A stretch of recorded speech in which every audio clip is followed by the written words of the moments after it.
બાયના અમિયાપુરમાં દૂધ ઉત્પાદક મંડળીમાં એસએનએફ મશીને લઈ હોબાળો. અરવલ્લી જિલ્લાના બાયડ તાલુકાના અમિયાપુર ગામે દૂધ ઉત્પાદક મંડળીમાં એસએનએફ મશીને લઈ પશુપાલકોએ હોબાળો મચાવ્યો છે. રોનક પટેલના જણાવ્યા અનુસાર એસએનએફ મશીનમાં એસએનએફ ડાઉન આવે તો એસએનએફ એક મુજબ ભાવ ભરવામાં આવે છે, જ્યારે ફેટ ડાઉન આવે અને એસએનએફ ઊંચો આવે તો ફેટ મુજબ ભાવ ભરવામાં આવે છે. ગ્રામજનો દ્વારા જાણવા મળ્યું કે શરૂઆતમાં મશીનમાં કોઈ ગડબડ નહોતી, પરંતુ સમય જતાં એસએનએફ મશીન સાથે છેડછાડ કરવામાં આવી હોય તેમ લાગી રહ્યું છે, જેથી ગ્રાહકોને મોટું નુકસાન થઈ રહ્યું છે. છાસના ભાવ કરતાં પણ નીચા ભાવે દૂધ લઈ મંડળીના સંચાલકો પર ગ્રાહકો સાથે છેતરપિંડી કરવાના આક્ષેપો કરવામાં આવી રહ્યા છે.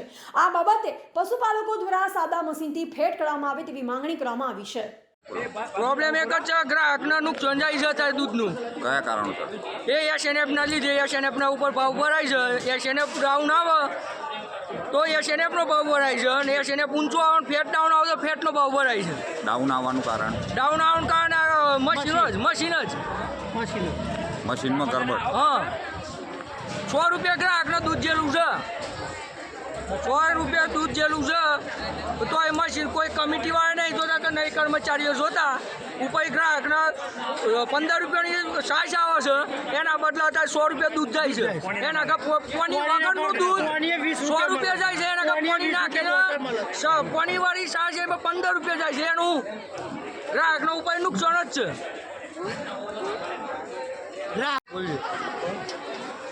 આજે એસએનએફ વાળું મશીન છે એ કાઢી ફૂલ ફેટોમેટિક મશીન લગાવવાની માગણી ગ્રાહકોના હિતમાં જાય એ રીતના કરવું. થોને SMS આવતું હતું એના બદલે અત્યારે 70 ને 75 ને 70 જ આવે છે. SMS તો બંધ જ થઈ ગયું તો, અને 1.5 મહિનો થયો મશીન ચાલુ કર્યો તે છતાં 70 SMS આવે. આજની તારીખમાં 75 SMS કોઈને બતા રાખવું નહીં, છેલ્લામાં છેલ્લું વેચી ના ટેમ કર્મચારી અને કમિટી વાળાની દાદાગીરી છે. દાદાગીરી છે. ગાળો પડી છે જેમ તેમ બહેરો હોય તોય કત્ય સભ્યતા નહીં. ડેરીના કર્મચારીઓ ગમે તે ગ્રાહકો આવું તોય ગાળો જેમ તેમ ગાળો બોલીશ. રિપોર્ટર દિનેશ પટેલ સાથે પ્રવીણસિંહ ચૌહાણ, બાયડ.